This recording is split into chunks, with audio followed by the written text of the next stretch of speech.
Welcome to the banker lamp. Please enjoy the video. You begin by powering down and connecting the charger. This prevents mid-repair power loss. Once done, press F2 or delete repeatedly to open the BIOS or UEFI menu so you can inspect boot settings. Make sure you can see the boot sequence.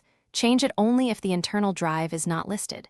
You do this because a misconfigured boot order or wrong firmware mode, legacy versus UEFI, is the most common cause of operating system not found.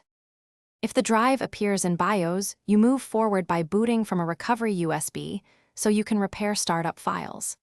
You select the USB in the boot menu. Once in recovery, open a command prompt to run diagnostics.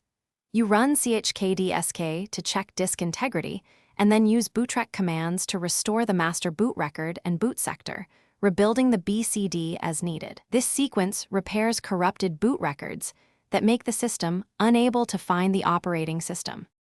After repairs, set the internal drive as first in the boot order and remove any recovery media, then reboot to check success.